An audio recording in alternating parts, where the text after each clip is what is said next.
Pemerintah baru saja membuka kembali izin ekspor pasir laut yang sudah dilarang selama 20 tahun. Melalui Peraturan Menteri Perdagangan Nomor 21, 2024, pasir laut kita akan diekspor, terutama ke Singapura untuk proyek raksasa mereka. Tapi, ada kekhawatiran besar nih. Penambangan pasir laut bisa merusak ekosistem laut, mengubah arus, dan merusak habitat ikan. Dampaknya, nelayan lokal bisa kehilangan mata pencaharian mereka. Yuk, simak lebih lanjut dan pikirkan masa depan laut kita. Jadi, apa latar belakang dari kebijakan ini? Pemerintah mengatakan bahwa mereka ingin mengelola sedimentasi laut dengan lebih baik, tapi banyak yang berpendapat ini hanya alasan untuk kembali mengekspor pasir laut. Pronya, tentu saja ada keuntungan ekonomi dari ekspor ini. Namun, kontranya sangat besar. Kerusakan lingkungan bisa memicu bencana yang lebih mahal di masa depan, dan nelayan lokal bisa kehilangan sumber mata pencaharian mereka. Ini bukan hanya soal uang, tapi juga soal keberlanjutan dan keadilan bagi masyarakat pesisir. Dampak pada perekonomian Indonesia bisa beragam.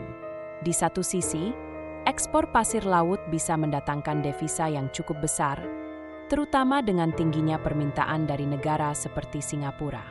Namun, di sisi lain, biaya jangka panjang akibat kerusakan lingkungan dan hilangnya mata pencaharian nelayan mungkin jauh lebih besar. Apakah keuntungan ekonomi jangka pendek sepadan dengan risiko kerugian jangka panjang? Dampak mengerikan lainnya dari ekspor pasir laut adalah potensi tenggelamnya pulau-pulau kecil di Indonesia. Penambangan pasir laut yang tidak terkendali bisa menyebabkan abrasi parah, menggerus garis pantai, dan mengurangi volume daratan, yang akhirnya dapat membuat pulau-pulau kecil menghilang.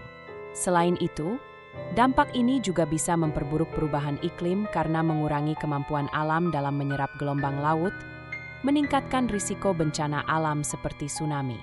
Dampaknya tidak hanya ekologi, tapi juga sosial, karena mengancam tempat tinggal dan kehidupan masyarakat pesisir. Sekarang, mari kita bahas solusinya. Pengamat lingkungan menekankan pentingnya kebijakan yang lebih berkelanjutan. Alih-alih mengekspor pasir laut, pemerintah bisa fokus pada rehabilitasi dan konservasi ekosistem pesisir. Ada juga seruan untuk memperkuat regulasi dan pengawasan agar penambangan pasir tidak merusak lingkungan. Beberapa pengamat juga berpendapat bahwa solusi ekonomi alternatif, seperti pengembangan pariwisata atau budidaya perikanan, bisa membantu masyarakat pesisir tanpa merusak lingkungan. Intinya, kita harus mencari keseimbangan antara kebutuhan ekonomi dan kelestarian lingkungan. Apakah menurut kalian ada solusi lain? Komen di bawah dan jangan lupa untuk terus mendukung keberlanjutan laut kita.